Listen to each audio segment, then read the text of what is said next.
ใครจะทำได้ดีใน40ครับหมายเลข40นครสวรรค์นะครับกินดีนะครับ40นครสวรรค์กินดีนครไทยครับจะเป็น40นครสวรรค์กินดีนะครับ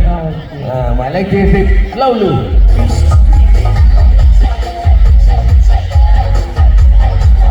ครับจังหวะนี้จะปั่นเองหรือจะส่งให้เพื่อนนะครับเทคนิคการบังตัวผู้ตัดสินเข้าไปชี้แจงนะครับอย่าดึงกัน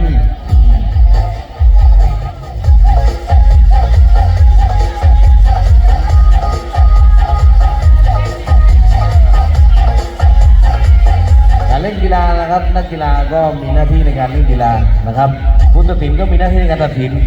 ถามได้แต่ห้ามเถียงครับเถียงไม่ได้นะครับพูดไปเลยครับผมเพราะว่าถ้าถามได้นะครับถามคนพูดก็ไม่ได้ที่พูด